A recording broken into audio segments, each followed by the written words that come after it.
राखेचा बुधवार.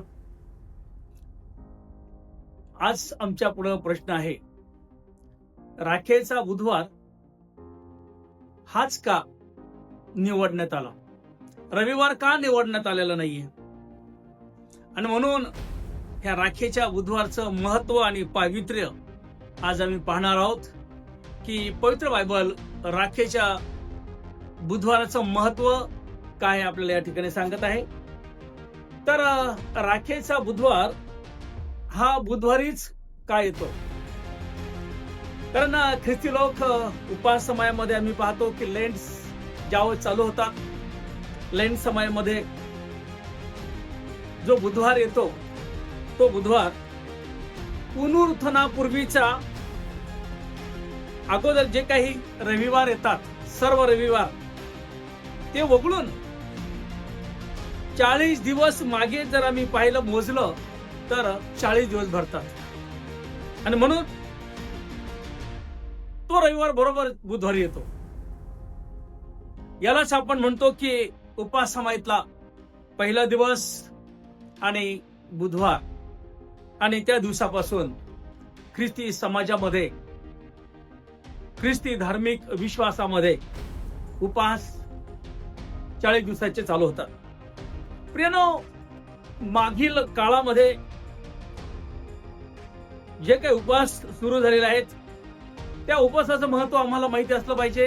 ते उपवास कसे चालू झालेले आहेत, उपवासाची सुरुवात कशी झालेली आहे, तो इतिहास आम्हाला माहिती असला पाहिजे. कारण प्रथम आम्ही जर पाहिलं तर उपवास हा सुरुवातीला येशू ख्रिस्ताच्या मरणापासून ते येशू उठण्यापर्यंत फक्त हे जे काही 40 तास होते, त्या 40 तासाचं रूपांतर 40 दिवसात झालेलं आहे. कारण हे 40च तास फक्त उपवास पूर्वीचे लोक करत होते. येशूच्या मरणानंतर आणि पुनरुत्थानापर्यंत जो काळ आहे त्या काळालाच त्या काळामध्ये फार महत्व आणि गांभीर्य आणि पावित्र्य असं समजत होते. आणि मग ते 40 तास कंटिन्यू झाले. असे बरेच दिवस गेले. आणि मग नंतर काही दिवसांनी त्या 40 तासाचं रूपांतर आम्ही पाहतो पवित्र बायबलमध्ये की ते कसे झालेले आहे. ग्रेगरी द ग्रेट हा एक महान असा देवाचा सेवक, तत्वज्ञानी, फिलॉसॉफर, पवित्र बायबलचा गाढे अभ्यास करणारा, यांनी त्या 40 तासाचं रूपांतर, परिवर्तन 40 दिवसामध्ये केलेलं आहे. ते कसं केलं माहितीये का? मोशे हा डोंगरावर कराराच्या पाट्या ज्यावेळेस आणण्यासाठी गेला परमेश्वराकडे, त्यावेळेस तो 40 दिवस डोंगरावर बिना अन्न पाण्याचा रात्रंदिवस त्या ठिकाणी उपवास करत होता. लक्षात घ्या प्रियानो. आणि मग आम्ही पाहतो दुसरीकडे की एलिया देखील, त्याने देखील 40 दिवस तो उपाशी राहिलेला आहे. येशू ख्रिस्त देखील आम्ही पाहतो पवित्र बायबलमध्ये मत्ती 4 आणि 2 मध्ये की येशू अरण्यामध्ये 40 दिवस आणि 40 रात्र उपाशी होता. आम्ही पाहतो की निनिवे शहराला देखील परमेश्वराने आज्ञा केली होती. योनाला सांगितलं, कारण योना हा सगळ्यात भित्रा संदेष्टा, सर्व संदेष्टामध्ये भित्रा संदेष्टा. कारण मातेचे उदरात असतानाच परमेश्वराने त्याला भित्र असं निर्माण केलेलं आहे. आणि मग ज्यावेळेस त्याला सांगण्यात येतं की हे बघ योना, निनिवेचं पाप माझ्याकडे ओरडत आलेलं आहे, त्यांना जाऊन सांग की 40 दिवसाचा अवधी आहे. 40 दिवस जर तुम्ही पश्चाताप केला नाही तर निनिवे धुळीस मिळणार आहे. 40 दिवस. आणि मग त्या काळात ती मंडळी, पशु पक्षी प्राणी सगळेच, गर्भधारण करणाऱ्या स्त्रिया, लहान बालक आणि सर्वांनीच योनाच्या सांगण्याप्रमाणे, प्रभूने दिलेल्या आज्ञेप्रमाणे उपवास धरलेला असतो 40 दिवस. प्रियानो, आम्ही पाहतो की नोहाच्या काळात देखील 40 दिवस पृथ्वीवर जल प्रलय होता आणि 40 रात्र. लक्षात घ्या, हे 40 आणि म्हणून हे 40चं रूपांतर आम्ही पाहतो की 40वा जो येतोय तो पण हे 40 या माध्यमातूनच 40वा आलेला आहे. आणि त्याच 40व्या मधून आम्ही पाहतो की जे काही 40 दिवस आम्ही पाहतो की ह्या लेंथ समयामध्ये प्रत्येक जण उपवास करून परमेश्वराच्या जवळ येण्याचा प्रयत्न करतो, परमेश्वराच्या सानिध्यामध्ये येण्याचा प्रयत्न करतो. एक आम्हाला त्याचं स्मरण राहावं आणि मग आम्ही त्याचं काहीतरी अनुकरण करावं म्हणून ख्रिस्ती लोक दरवर्षी 40 दिवस उपवास प्रार्थना करतात ह्या लेन समयामध्ये. प्रियानो, राख ज्या ठिकाणी वापरली जाते त्या राखेचं काय प्रतीक आहे? का बरं राखेचं प्रतीक काय आहे? पूर्वीच्या काळामध्ये येहुद्या जे संदेष्टे होते, जे सेवक होते, त्यांच्या शिकवणीनुसार आम्ही पाहतो की इस्रायल लोक गोंडताट नेसत पश्चाताप करण्यासाठी, दुःख शोक व्यक्त करण्यासाठी अंगावर राख चोळत असत, दुःख व्यक्त करण्यासाठी. प्रिय पवित्र बायबल मध्ये पाहतो की गोंडताट, राख आणि उंटाच्या केसाचा पोशाख हे जे आहे ना, सगळ्या गोष्टी त्या फक्त आणि फक्त एक पश्चातापाचं प्रतीक म्हणून त्या ठिकाणी वापरल्या जात असत. आणि अशा पद्धतीने मी पाहतो उत्पत्ती ग्रंथ याचा 18वा अध्याय आणि 27व्या वचनामध्ये आणि योग 42 आणि 6 मध्ये आम्हाला त्या गोष्टी पाहायला मिळतात की हा राखेचं महत्व आणि गोंडताटाचं महत्व काय आहे. रोमन कॅथोलिक चर्च मध्ये आजही आम्ही पाहतो की ती राखेचा ते उपयोग कसा करतात. अगोदरच्या 1 वर्ष अगोदरच्या 40 दिवस उपवास प्रार्थनामध्ये ज्या झावळ्या चर्च मध्ये लावल्या जातात, त्या झावळ्या ते फेकून न देता त्या झावळ्यांची ते राख करतात. ते राख करून एका भांड्यामध्ये घेतात आणि विधीवर ठेवतात. आणि विधीवर ठेवल्यानंतर जे येणारे उपासक असतात ते विधीवरचे राख घेतात आणि कंपळाला लावतात. बऱ्याच ठिकाणी मी पण अनुभवलं. एक वेळेस मी गोवा या ठिकाणी गेलो, त्यावेळेस सेंट झेवियर चर्च मध्ये चर्चच्या अगदी दारासमोरच एक भांड ठेवलेलं आहे. त्या भांड्यामध्ये राख आहे आणि ती राख घ्यायची, विटा लावायची, कोणी जिभेला लावतात वगैरे. प्रियानो, अजूनही ती प्रथा आहे आणि ती राख एक पश्चाताप याचं ते प्रतीक आहे, एक शोक करण्याचं ते प्रतीक आहे. आणि म्हणून आम्ही पाहतो की याचं महत्व आणि गांभीर्य आम्ही समजून घेतलं पाहिजे. प्रियानो, राखेचा उल्लेख आम्हाला पवित्र बायबलमध्ये नवीन करारामध्ये आणि जुन्या करारामध्ये देखील आम्हाला पाहायला मिळतं. पवित्र बायबलमध्ये जर आम्ही पाहिलं 2 शमूएल याचा 3रा अध्याय आणि 19 वचनामध्ये इथं असं म्हटलेलं आहे की तामेराने आपल्या डोक्यात राख घातली, आपल्या अंगावरचा झगा फाडून टाकीला व डोक्यावर हात ठेवून वाटेने ती रडत रडत चालली. ज्या वेळेस तिच्यावर संकट आलं, समस्या आल्या, अत्यंत प्रॉब्लेम मध्ये ती आली आणि तिचं दुःख अनावर्तला झालं की त्या काळामध्ये तिच्यावर असा मोठा आघात झाला. त्या आघातामुळं ती खिन्न दुःखी झाली आणि शोक करून ती रडू लागली. त्यावेळी तिने आपला अंगरखा फाडून टाकला आणि आपल्या डोक्याला तिने राख चोळली आणि पश्चाताप करू लागली आणि रडू लागली. आम्ही पाहतो की याकोबाचं उदाहरण उत्पत्ती ग्रंथ याचा 37वा अध्याय आणि 34 वचनामध्ये ज्यावेळेस याकोबाला 12 मुलं होते, 12 मुलांपैकी योसेफ नावाचा जो मुलगा होता, त्या योसेफाने आपल्या भावाबद्दल, आपल्या वडिलांबद्दल एक त्याचं स्वप्न त्यांना दर्शन दिलं. त्या स्वप्नात त्यांना सांगितलं की योसेफ हा सर्वांपेक्षा मोठा होईल, योसेफ हा सर्वांपेक्षा बलाढ्य होईल, योसेफ हा सर्वांपेक्षा चांगले एक व्यक्तिमत्व होईल. हे ज्यावेळेस त्यांना समजलं त्यावेळेस त्या भावाने त्याचा द्वेष केला, त्याचा रागराग केला आणि त्याचा खतम करण्याचा त्याला प्रयत्न केला. अशा वेळेस एकदा त्याने एका विहिरीमध्ये, कोरड्या विहिरीत त्याला टाकलं आणि त्याला मेलं म्हणून समजलं. आणि मग आता बापाला काय सांगायचं, याकोबाला काय सांगायचं, म्हणून त्या भावाने काय केलं, त्याचा झगा काढला, एक बकरू मारलं आणि त्या बकऱ्याचं रक्त त्याला लावलं, आपल्या बापाला दाखवलं आणि आपला बापाने तो झगा त्याचा ओळखला. अरे बापरे, हा तर माझाच मुलगा आहे आणि हा मेला. आणि त्याला जवळपास या ठिकाणी असं म्हटलेलं आहे की बऱ्याच दिवस, पुष्कळ दिवस त्याने शोक केला. शोक करत असताना त्याने गोंडताट नेसलं आणि तो भयानक दुःखामध्ये आणि क्लेशामध्ये त्या ठिकाणी त्याने जीवन जगलेलं आहे. प्रेम, मी पाहतो पवित्र बायबलमध्ये योग 42 आणि 6 मध्ये की मी माघारी घेऊन धूळ राखेत बसून पश्चाताप करीत आहे. योबाने देखील परमेश्वराबद्दल काही शब्द वापरले. तर प्रियानो, नंतर त्याला पश्चाताप झाला, नंतर त्याला पस्तावा झाला, नंतर त्याला फार दुःख आणि शोक वाटलं आणि मग तो म्हणतो की मी माघारी घेऊन धूळ राखेत बसून पश्चाताप केला. पश्चातापाचं प्रतीक आहे. राख म्हणजे पश्चातापाचं. कारण आम्ही पाहतो की नवीन करारामध्ये देखील आम्हाला पाहायला मिळतं. मत्ती शुभवर्तमानाचा 11वा अध्याय आहे आणि 21 वचनामध्ये असं म्हटलेलं आहे पहा, हे खोराझिना तुझी केवढी दुर्दशा होणार, हे बेतसैदा तुझी केवढी दुर्दशा होणार, कारण तुम्हामध्ये जी पराक्रमाची कृत्ये घडली ती सोर व सिदोन ह्यात घडली असती तर त्यांनी गोंताट व राख अंगावर घेऊन पश्चाताप केला असता. प्रियानो, नवीन करारामध्ये आम्हाला या गोष्टी पाहायला मिळतात. जुन्या करारामध्ये देखील आम्ही पाहतो प्रियानो, निनवेच्या लोकांचं पाप परमेश्वराकडे ओरडत गेलेलं आहे आणि परमेश्वराकडे ओरडत गेल्यानंतर परमेश्वराने त्यांना सांगितलं की 40 दिवसाचा अवधी त्यांना सांगा पश्चाताप करा, नाही तर निनवे धुळीस मिळून जाईल. प्रिय, हे एक दुःखाचं आणि एक संकट आणि एक समस्या त्या निनवेवर येणार आणि म्हणून त्या लोकांनी पश्चाताप केलेला आहे, अंगाला राख चोळलेली आहे आणि त्या ठिकाणी पश्चाताप त्याने 40 दिवस केलेला आहे.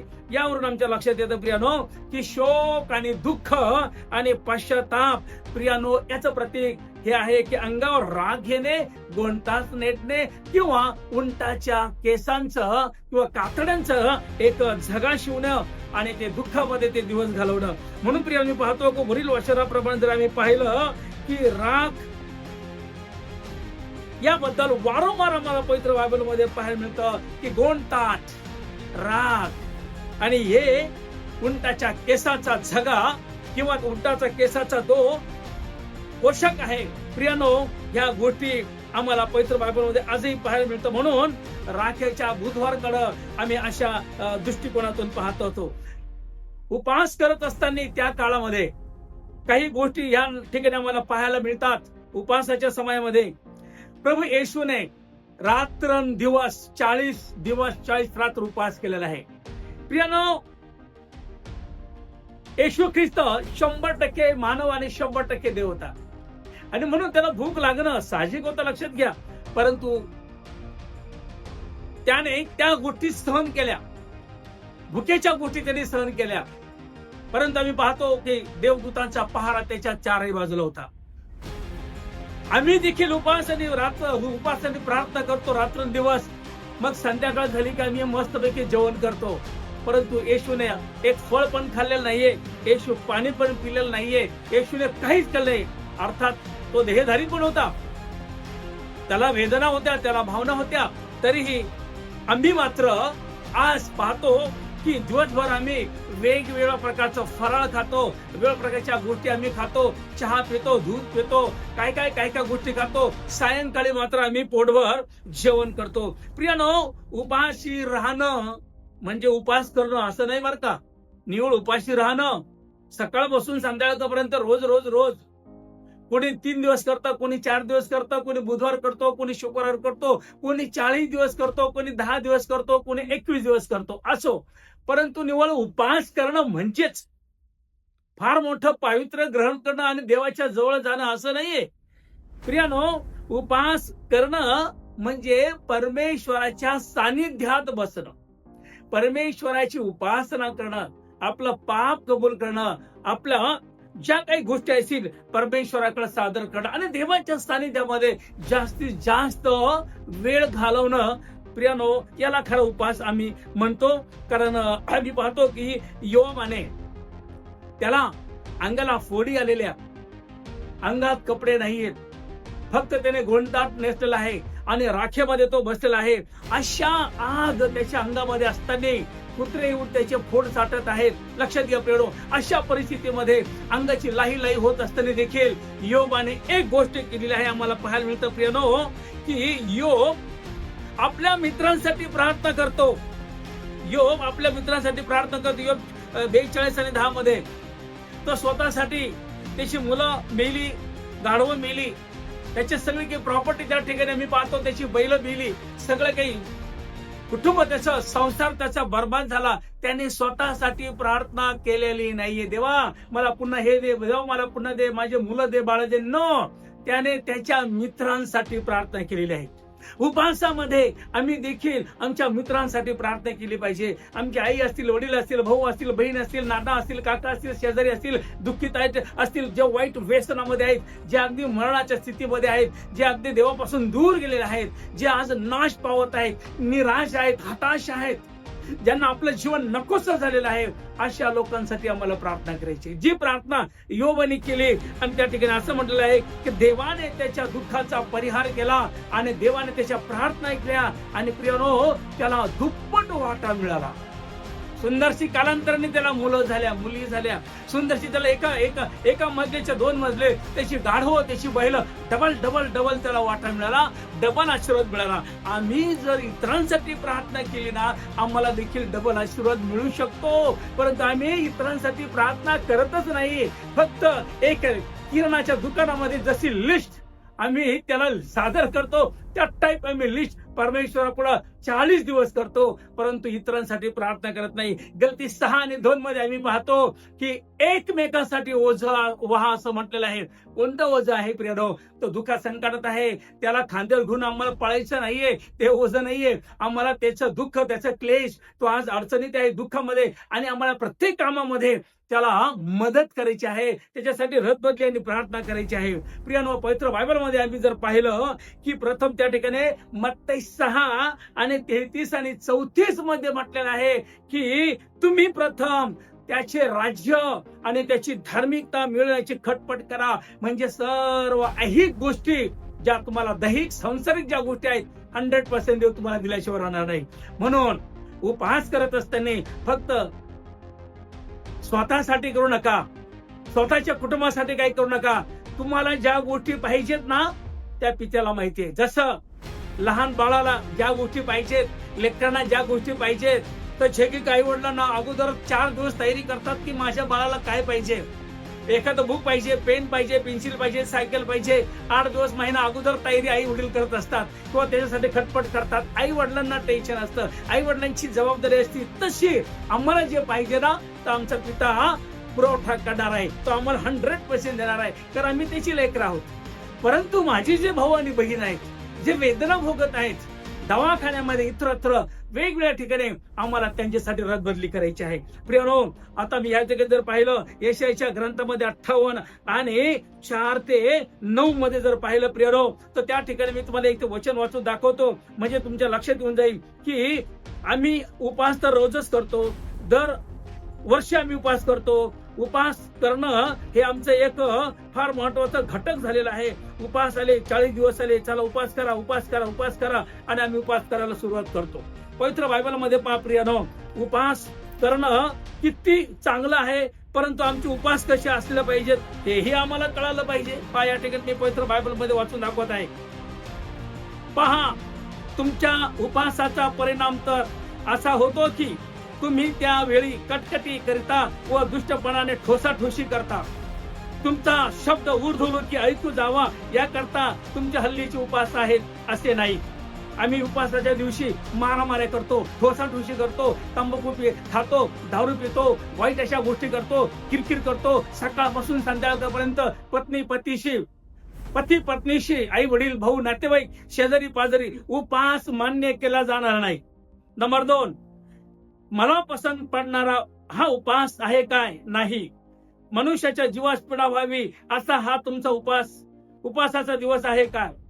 आम्ही आमच्या जीवाला त्रासही करून घ्यायचं नाही. बरीच मंडळी अशी आहे जगामध्ये, बरीच मंडळी अशी आहे की त्यांना डायबिटीज आहे, त्यांना बीपी आहे, त्यांना शुगर आहे, काय काय आजार आहे त्यांना, तरी उपवास करतात. परमेश्वर म्हणतो की असे उपवास मला आवडणार नाही. ते उपवास मला तुमच्या जीवास पीडा व्हावी असे उपवास मला नाही पाहिजे. म्हणून बीपी आणि शुगरवाली मंडळी जी असतील, आजाराने त्रस्त असतील, उपवास धरू नका. देवाची त्या ठिकाणी विटंबना होईल असं होऊ देऊ नका. देवाच्या नावाला काळिंबा लागेल असं होऊ देऊ नका. आणि म्हणून प्रियनो, आमच्या हल्लीचे उपवास कसे असले पाहिजेत हे आम्ही समजून घेतले पाहिजे. नंबर एक या ठिकाणी आम्हाला पाहायला मिळतं, दुष्टतेच्या बेड्या तोडाव्या, जुवाच्या दोरा सोडाव्यात, जाचलेल्यास मुक्त करावे, सगळे जोखड मोडावे, हाच मला पसंत पडणारा उपवास नव्हे काय? लक्षात घ्या, आमच्या मनातील आढ्या काढून टाका, आमच्या मनातील गाठी काढून टाका, प्रेम आणि दया आमच्यामध्ये ठेवा. आमच्यामध्ये ज्या काही घाणेरड्या गोष्टी आहेत त्या सगळ्या काढून टाका.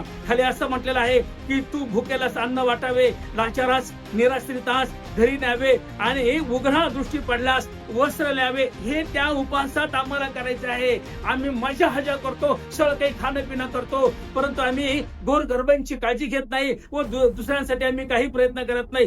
ज्या वेळेस आम्ही असं करू त्यावेळेस तिचा असा आशीर्वाद आहे की असं करशील तर तुझा देव परमेश्वर तुझा प्रकाश प्रभाती प्रमाणे फाकेल आणि तुझी जखम लवकर भरेल आणि तुझी धार्मिकता तुझ्या पुढे चालेल. परमेश्वराचे गौरव तुझ्या पाठीशी होईल आणि मग तू हाक मारशील त्यावेळेस परमेश्वर म्हणेल हे मी तुझ्या जवळ आहे, टेन्शन घेऊ नको.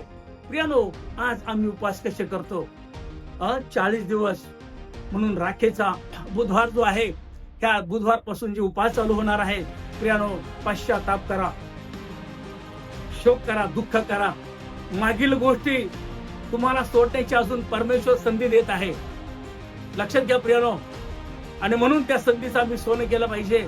इफिस 5 मध्ये म्हटलेलं आहे, संधी साधून घ्या, वेळ फार कठीण आहे. जगाकडे परिस्थिती पहा, जग नाशाकडे चाललेलं आहे, जग संपत आलेलं आहे, जगाचा नाश अटळ आणि जवळ आलेला आहे पवित्र बायबल प्रमाणे. म्हणून आज देव आम्हाला पश्चातापाचं अंतःकरण देत आहे, रडणारं अंतःकरण देत आहे, आक्रोश करणारं अंतःकरण देत आहे. आम्ही एक गुडघा टेकायचा आहे, देवाकडे प्रार्थना करायची आहे, इतरांसाठी प्रार्थना करायची आहे. त्यावेळी देव आम्हाला योबासारखा डबल आशीर्वाद देईल. आणि म्हणून ह्या राखेचं बुधवारचं महत्व, गांभीर्य आणि पावित्र्य मी पाहिलं तर नवीन करारामध्ये देखील आहे आणि जुन्या करारामध्ये देखील आहे.